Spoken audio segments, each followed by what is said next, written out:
Hello दोस्तों, मैं हूं अजीत और आप मुझे देख पा रहे होंगे होम साइंस विद अजीत के यूट्यूब चैनल पर।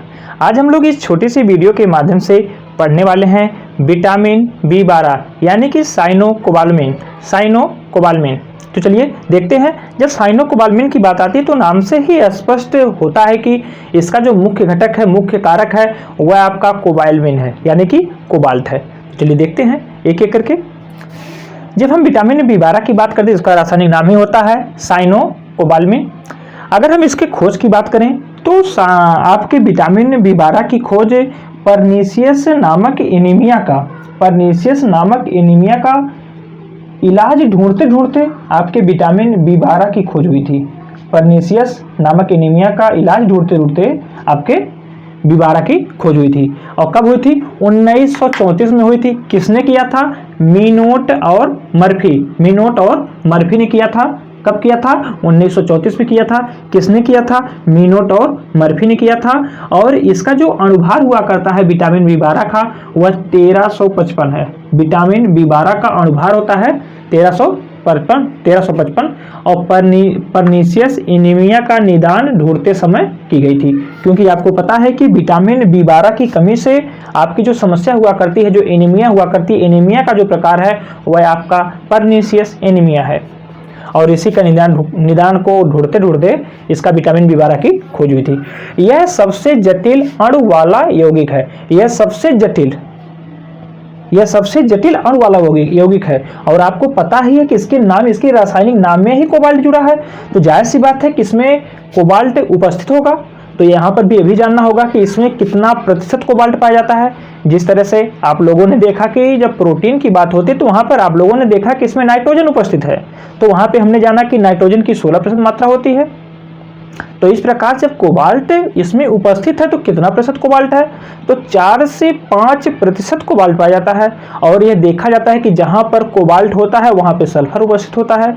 लेकिन विटामिन B12 के केस में देखा गया कि कोबाल्ट तो 4 से 5% उपस्थित था लेकिन सल्फर अनुपस्थित था। अतः साइनोकोबालामिन यानी कि विटामिन B12 में कोबाल्ट की प्रतिशत मात्रा 4 से 5% है, जबकि आपके सल्फर की प्रतिशत मात्रा 0% है, अर्थात सल्फर अनुपस्थित है। जल में अल्प घुलनशील है, उदासीन विलयनों में ताप के प्रति स्थित है। विलयन यदि उदासीन है तो इस पे ताप का कोई भी प्रभाव नहीं पड़ने वाला है। लेकिन जबकि अम्लीय और क्षारीय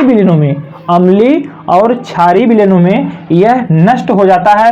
और घोल को धूप में रख देने से जो आपका विटामिन B12 का घोल है, सॉल्यूशन है, यदि इसे धूप में रख दें तो यह स्वतः ही नष्ट हो जाता है। आपने देखा कि यह जो है ताप के प्रति स्थिर है। उदासीन विलयन में ताप के प्रति स्थिर है, लेकिन यदि से अम्लीय या क्षारीय विलयन में यह नष्ट हो जाता है। और अम्लीय और क्षारीय विलयन में नष्ट हो जाता है, लेकिन यदि इसके घोल को यानी विटामिन B12 साइनोकोबालामिन के घोल को धूप में रख दें तो यह विटामिन स्वतः ही नष्ट हो जाती है। अगर हम इसके कार्य को देखें तो आरबीसी की परिपक्वता को प्रोत्साहित करता है। आपका जो विटामिन B12 है, आपने विटामिन B9 फोलिक एसिड के केस में देखा, फोलेट के केस में भी देखा कि यह भी था विटामिन B12, यह भी था जो है उसी परिपक्वता में सहायता कर रहा था। लेकिन यहाँ पे जो विटामिन B9 भी सहायता कर रहा था और इसकी परिपक्वता में आपका विटामिन B12 भी आवश्यक है। इसके साथ ही साथ यह एक एक्सीलेटर का काम करता है, उसको उत्साहित करता है परिपक्व होने के लिए। अर्थात आवश्यकता के तो है ही, परिपक्व होने में महत्वपूर्ण भूमिका निभाता है। उसके साथ साथ यह उसको उत्साहित करता है, प्रोत्साहित करता है। किसके लिए? आपके परिपक्व के मैच्योरिटी के लिए एवं वृद्धि विकास के लिए आवश्यक है। उसके साथ ही साथ आपका जो आरबीसी है उसके वृद्धि और विकास के लिए यह आपका आवश्यक हुआ करता है विटामिन B12। इसके साथ ही साथ जो आपका विटामिन B12 है B9 के साथ मिलकर आरबीसी का निर्माण करता है। आरबीसी की बात होती है तो आरबीसी का निर्माण होगा कहाँ पे? आरबीसी का निर्माण होगा अस्थिमज्जा से। और अस्थिमज्जा पाई कहाँ जाएगी? हैवर्सियन कैनाल में। हैवर्सियन कैनाल क्या है? जो आपके बोन के बीच की जो नली होती है, जो छिद्र होता है, उसी को ही हैवर्सियन कैनाल कहते हैं। और इसी में अस्थिमज्जा पीले रंग का पाई जाती है, पीले रंग की होती है और यही आपके आरबीसी डब्ल्यूबीसी का निर्माण करती है। इतनी बात हो गई।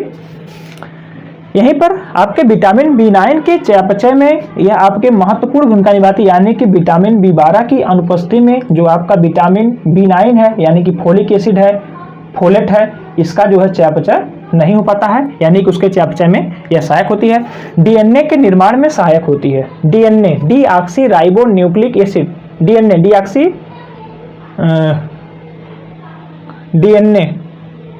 Deoxy nucleic acid, deoxy ribo को नहीं क्योंकि वो आरएनए हो जाता है, राइबो न्यूक्लिक एसिड, यहाँ पर डीएनए है, डीऑक्सी न्यूक्लिक एसिड डीएनए के निर्माण में आवश्यक है।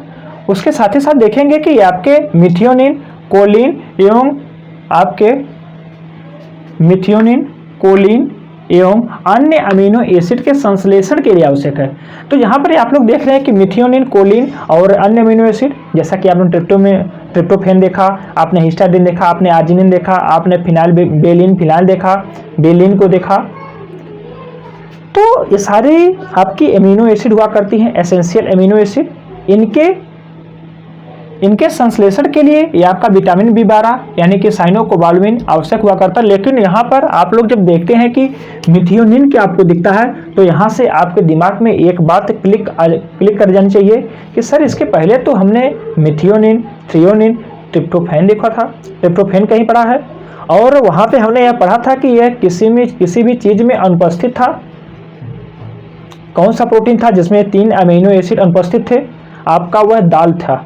आपके दाल में मिथियोनिन, थ्रियोनिन और ट्रिप्टोफैन 3 आवश्यक अमीनो एसिड अनुपस्थित हुआ करते हैं, और यह आपसे क्वेश्चन बार बार पूछा जाता है, तो आप लोग जान रखिए मिथियोनिन, थ्रियोनिन और आपका ट्रिप्टोफैन, ये आपके 3 एसेंशियल अमीनो एसिड हैं जो कि दाल में अनुपस्थित होते हैं। चलिए, और वहीं पर दाल की बात होती है तो एक विषाक्तता भी उसका बहुत इंपॉर्टेंट है। दाल में विषाक्त तो ट्रिप्टोफैन आपने देखा था, और 2 हैं, नाम मैं नहीं इस समय रिलेट कर पा रहा हूँ। ट्रिप्टोफैन है, एक 7D हाइड्रो इस तरह से कुछ है, नहीं याद रिलेट कर पा रहा हूँ, लेकिन एक ट्रिप्टोफैन है जो कि आप लोग देखते हैं कि फेन बनता है। जब आप लोग दाल को बनाते हैं, गर्म करिए पानी में, उसको रख देते हैं, तो आप देखते हैं कि एक फेन, एक गाज बन जाता है, वही आपका ट्रिप्टोफैन है जो कि आपको विषाक्तता उत्पन्न करता है, आपके गले में जलन, पेट में जलन, पाचन समस्या खड़ी कर सकता है। आपका वह है ट्रिप्टोफैन, विषाक्त पदार्थ है, और जो कि बार बार परीक्षा का भाग बनता है। वहीं पर जब दाल की बात होती है तो आपको पता है कि आपके लेथरिज्म नामक रोग होता है, और वह आपकी जो दाल होती है, लेथरिज्म नामक रोग होता है, लेथरिज्म नामक रोग होता है। दाल रेट नहीं कर पा रहा हूँ, अरे भाई आपके आंध्र प्रदेश वगैरह में ज़्यादा होती है, लकवा शिकार हो जाते लोग हैं, तो अभी याद आ जाएगा बता देंगे, नहीं तो फिर आप लोग रिलेट करिएगा। उसकी खाने से उसमें भी विषाक्त पदार्थ होता है, जिसके कारण से लेथरिज्म में यानी कि पैर का लकवा हो जाता है। चलिए, अगर हमें कमी की बात करें, आपके विटामिन B12 की कमी से होने वाली समस्या की बात करें, तो सबसे पहले नाम आता है पर्नीशियस एनीमिया। पर्नीशियस एनीमिया के अन्य नाम भी हैं, इसे हानिकारक एनीमिया के नाम से जाना जाता है, हानिकारक एनीमिया, इसे एडिशन एनीमिया, इसे बेरमर्स एनीमिया के नाम से भी जाना जाता है। हानिकारक एनीमिया, और हानिकारक एनीमिया के साथ साथ इसे घातक एनीमिया और एडिशन एनीमिया, बेरमर्स एनीमिया के नाम से भी जाना जाता है। लेकिन वहीं पर जब बात होती है आपके पर्नीशियस एनीमिया की बात होती है, तो हम लोग देखते हैं कि इसमें आरबीसी की संख्या एवं परिपक्वता, आरबीसी की संख्या एवं परिपक्वता का जो काल होता है वह कम हो जाता है, अर्थात आरबीसी की संख्या और परिपक्वता में गिरावट आ जाती है। अर्थात इससे स्पष्ट होता है कि जो आरबीसी का आकार हुआ करता है यह बढ़ जाता है। इसके साथ ही साथ आरबीसी का आकार जब बढ़ेगा तो आरबीसी की संख्या में कमी आती है। तो यहाँ से आप रिलेट कर सकते हैं, पर्नीशियस एनीमिया में आपके आरबीसी, जो आपकी आरबीसी की हो, इसकी संख्या और परिपक्वता में कमी आती है। जब परिपक्वता में कमी आएगी, आरबीसी की संख्या में कमी आएगी, यानी कि इसके साथ आप जोड़ सकते हैं कि आरबीसी का आकार इंक्रीज कर जाता है, आरबीसी का आकार बड़ा हो जाता है। और हम देखते हैं कि भूख में कमी आती है, मानसिक तनाव आएगा।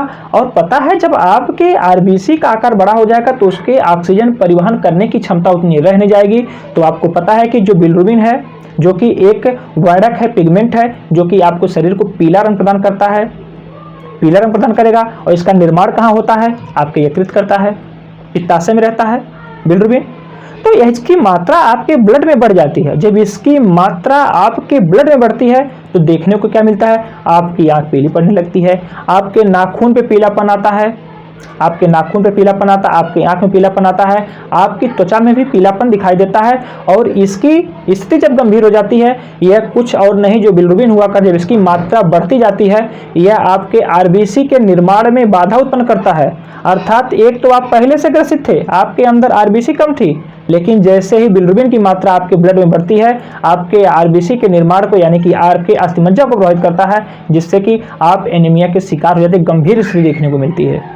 तो ध्यान रखिए, अगर इस तरह से आपको दिखाई पड़ता है, आपकी आंख में पीलापन है, आपकी त्वचा पे है, आपके नाखून में है, तो आप लोग इसका ध्यान रखिए, उसकी जांच करिए और उसका इलाज करिए। चलिए,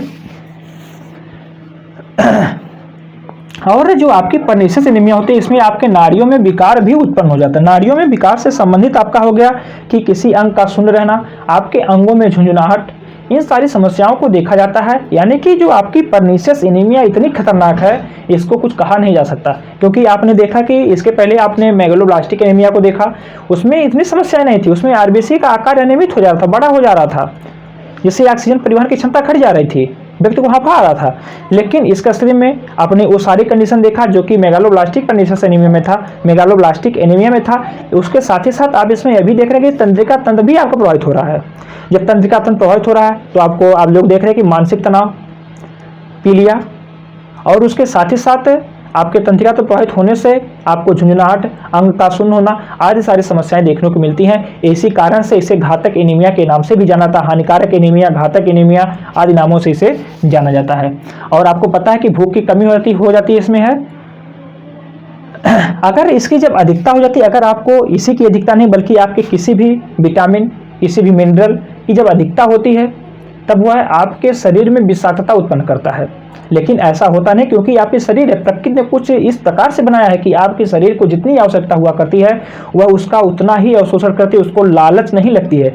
जैसे कि हम लोगों को लालच लगती है, हम लोग बारात में जाते हैं, किसी निमंत्रण में जाते हैं तो एक दिन ठूस ठूस के छेना खा लेते हैं। कुछ लोग तो इतना खा लेते हैं, कुछ खाते ही नहीं, लेकिन उनको क्या पता कि हमारा जो शरीर है, आपकी अग्नाशय की बीटा सेल है, वो कितना इंसुलिन को रिलीज करेगी, कितने इंसुलिन को रिलीज करेगी, उसको जो है ग्लाइकोजन में कन्वर्ट करे, और ग्लाइकोजन में कन्वर्ट करके और हमारा यकृत 200 ग्राम तक तो उसको अपने पास संचित रखेगा, उसके ऊपर मांसपेशी में चल जाएगा। लेकिन वह इस बात को नहीं समझते हैं। हर एक चीज खाइए, एक कोई जरूरी नहीं है कि आप एक दिन पाएं और उसको इतना खा लें कि आपकी शरीर आपसे परेशान हो जाए और आपको एक मरीज बना दे। जब फिर आप मरीज हो जाएंगे तब फिर वही कहेंगे मैं क्या बताऊं, खाता तो था, बहुत अच्छा लगता था, लेकिन अब समस्या हो गई है, बचना पड़ेगा। नहीं बचेंगे तो निपट जाएंगे। तो चलिए ध्यान दीजिए, अपने शरीर को भी, उसके अंगों को भी आराम दीजिए, क्योंकि आपके जो सारे के सारे अंग उनको नहीं पता है कि आज जो है फलनवा शादी है, आज फलनवा पार्टी है, आज जबरदस्त व्यंजन है, उसको नहीं पता। उसको इतने पता है कि हमको इतनी मात्रा में निकालना है जिससे हमारा काम चल जाएगा। उसको क्या मालूम है कि आज व्यक्ति जो है इतना लेने वाला है, उसके बाद ही परिश्रम करता है, निकालने का प्रयास करता है। लेकिन जब आप अति कर देते हैं और इस तरह से और खाद्य पदार्थ का सेवन करते जो उसके लिए हार्मफुल होता है, तो वह नाराज हो जाता है। जब नाराज होता है तो आपको परेशान कर देता है और आप जो है स्वर्ग को पधार जाते हैं। चलिए इतनी बात हो गई। अधिकता की बात की हमने, इसकी अवशोषण की बात किया। तो अवशोषण आपका आंतों में तो होता है, लेकिन आंतों में इसका अवशोषण तभी हो पाता है जब आपको पता है कि आंतों में अवशोषण होगा, लेकिन इसका अवशोषण तभी होगा जब आमाशय से स्रावित होने वाला आई फैक्टर इसके लिए बहुत ही इंपॉर्टेंट होता है। और इसीलिए आपसे क्वेश्चन का भाग बनता है, आपकी परीक्षा का भाग बनता है कि किस फैक्टर के अभाव में साइनोकोबालामिन यानी कि विटामिन B12 का हमारी आंतों द्वारा अवशोषण नहीं किया जाता है। तो वह आपका है आई फैक्टर। इसका फुल फॉर्म होता है इंट्रिंसिक फैक्टर कहिए चाहे आई फैक्टर कहिए। यह किसके द्वारा निकलता है? आपके आमाशय के द्वारा। ये कहाँ पे अवशोषण को रोकता है? अगर इसकी कमी होगी तो आपके आंत में, क्योंकि जो आपका विटामिन B12 है इसका जो अवशोषण हुआ करता है आपकी आंतों में होता है। और आंतों में कहाँ पे होगा? छोटी आंत में होगा। कंफर्म होगी बात? अब जब इसका अवशोषण आंतों में हो रहा है और उसके लिए जरूरी आपका आई फैक्टर है, ये दोनों आपके जब उपस्थित रहते हैं तो एक दिन में आपके 2.5 से 3 माइक्रोग्राम का अवशोषण आपके आंतों द्वारा किया जाता है। लेकिन कब किया जाएगा? जब आई फैक्टर की उपस्थिति होगी। आई फैक्टर का स्राव कहाँ से होता है? आमाशय से होता है। तो जब इसकी उपस्थिति रहेगी, आमाशय से बराबर मात्रा निकलता रहेगा, तो आपकी आंत के द्वारा 2.5 से 3 माइक्रोग्राम तक अवशोषण होगा। और इसके साथ ही साथ इसकी जो अवशोषण की प्रक्रिया हुआ करती है, इसके पाचन की प्रक्रिया हुआ करती है, बहुत जटिल होती है। आपने पीछे देखा कि बहुत जटिल प्रक्रिया, जटिल यौगिक है। इसके अवशोषण में कम से कम 3 घंटे का समय चाहिए। और आपको बता दें कि इसका जो है आपका संग्रह इसका हुआ करता है यकृत में 2000 से 5000 माइक्रोग्राम तक होता है। इसका संग्रह होता है कहाँ पे होता है? यकृत में होता है। आपको कहेंगे तभी तो आपने बताया ग्लाइकोजन का भी संग्रह होता है।